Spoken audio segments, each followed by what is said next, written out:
It's finals week, and we are looking for every reason to keep you from studying.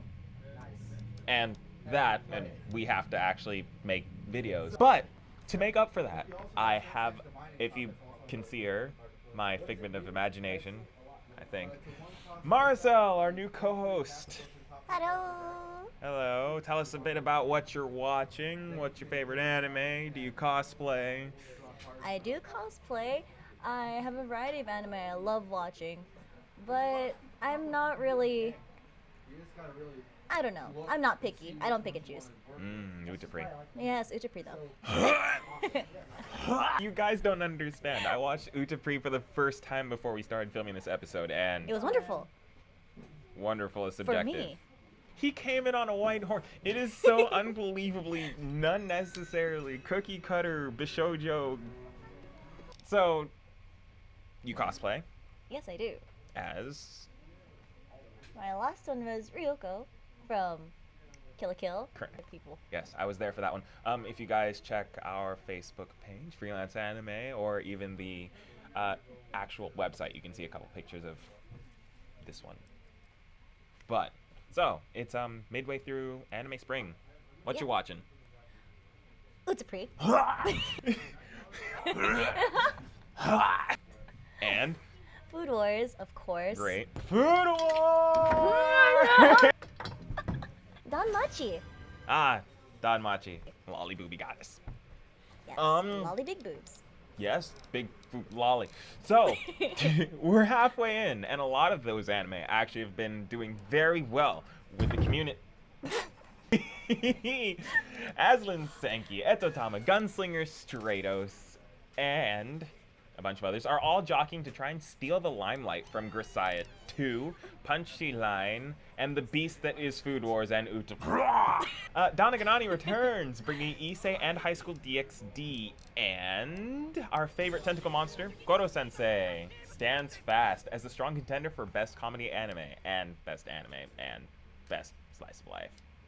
But the topic and character on everyone's desktop has to be our lolly booby ribbon goddess Hestia from, oh god, Dungeon ni die wo moteru no wa.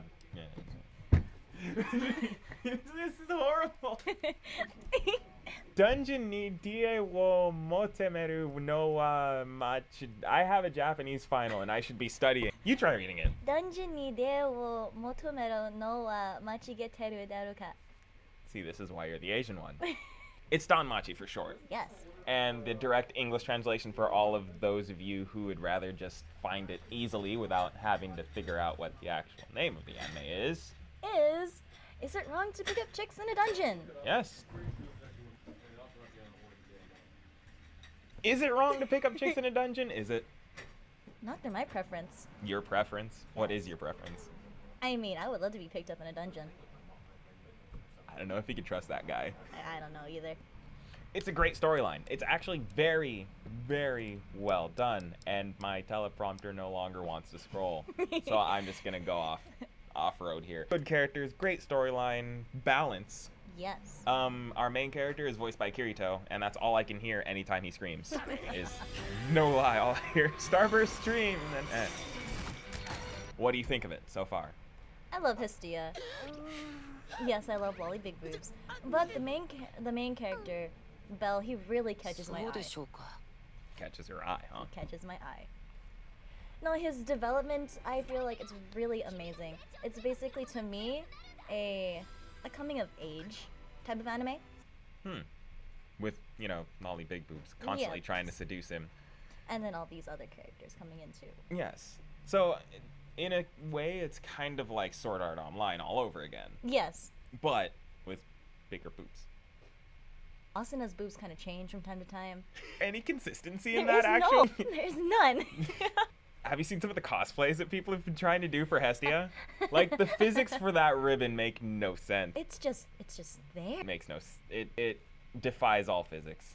I think it's just there to, like, You should try lift up her boobs, but I have no boobs. it. Stuff. And then just use a ribbon. Any case, it's got a really I big... wanted to eat those.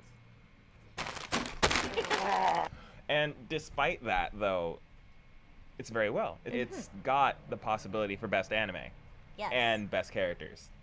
Because we already know Hestia's got, you know, best everything. Best anime female in the bag. Moving along, Food Wars. Oh my goodness. Food Wars! Out of the blue, for those of you who haven't watched it, would you like to give them a synopsis? Food Wars. Foodgasming. Yes. Last season we had Kofuku Graffiti, and that was kind of odd. I mean, it was pretty much the same thing. I don't understand what Japan's fascinating. Well, then again, food eating porn has been on the rise recently. Well, at least there are a lot of feeder fetishes. Feeder fetishes. And now there's an anime for that. Of course. No, there's 2 animes for that. Except it doesn't go to the stomach, it goes to the boobs. Yes. Food Wars is Kofuku Graffiti meets Dragon Ball Z.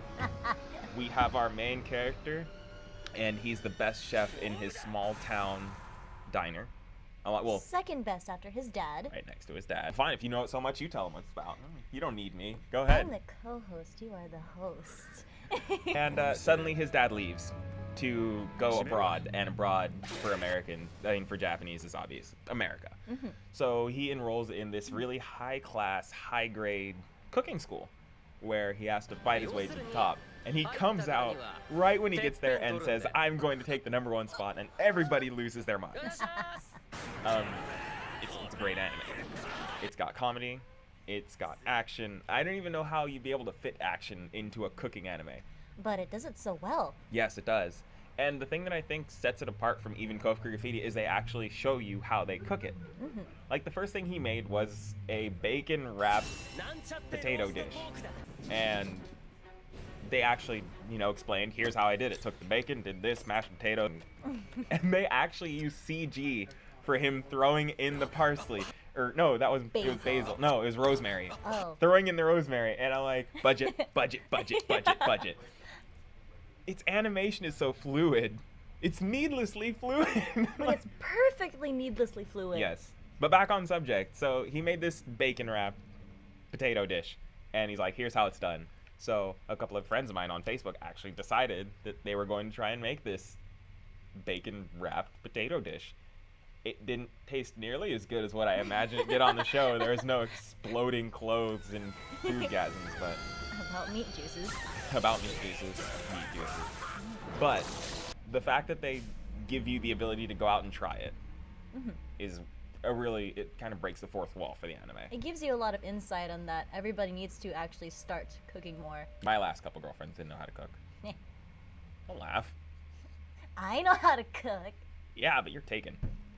Ass. It's already got a best anime, best comedy, and what the fuck am I watching award nomination. And it fits those. It might be able to take... Now, let's take a second and go back to Anime Winter. Remember Death Parade? Yes. Do you think that this anime has what it takes to overthrow Death Parade? I would have to see, because it still is mid-season. Yes. It has time to fuck up. I believe it can. There just has to be a lot more. It needs to just go on more. I need a little bit more plot, more yeah. Plot. Maybe more plot. More plot. Maybe. Because I don't have plot. Flat is justice. Plastic Memories, the anime that birthed the nomination category longest field trip for those anime that send you on a trip of boo-hoo and hit you right in the feels. This anime is about a boy who gets a job as a retriever. He basically goes and retrieves these AIs that have been given souls. And these AIs are for sale, and you can get one, and they work in your house. They're like a kid or the family member you never had. But what happens when these AIs run out of runtime? Well, you have to go and get them. And because they have these souls and these memories, they have to take the memories out of the AI and rip them apart. And it's it's the first episode was really, it wasn't hard to watch, but it's like it sets you up to know exactly what this anime is about. It's gonna be like, oh, you think you have a bad day? Well, this guy just lost their kid, or this person just lost their granddaughter. It's good. I mean, it already birthed its own nomination category. So, if that has anything to say for it at all. Plus, we don't have it's not gonna have really anything to stand up against right now. Because last season, what did we have? Alden Noah, Zero, Absolute Duo, Nanatsu no Taizai, Boku no Binban, Coco, Yahoo Boy Love, Death Parade. Okay, Death Parade was feelsy. It was pretty feelsy. It was pretty feelsy. So if at most it would have to stand up against Death Parade. Too early. Too early to really know for now. Okay, we're there. Tell us more about Utapri. God damn it. So basically, this is the third season of Utapri. Utapri, Maji Love, Revolution! Hot! Hot! First episode, probably about 40 seconds of the episode was them saying Revolution. That was like 30 seconds. One, two.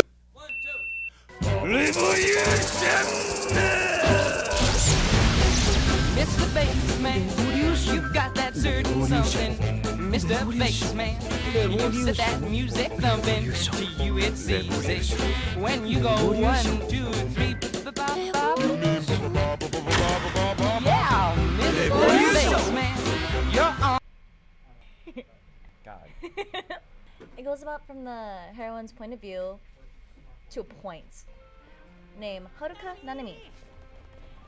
She is a songwriter of the boy group Starish, which is comprised of all her classmates and one other person that came in during the second season who is an Arabian prince. Arabian magical prince. That used to be a cat. An Arabian magical cat prince that she met in a dream. Yes. That she was flying in.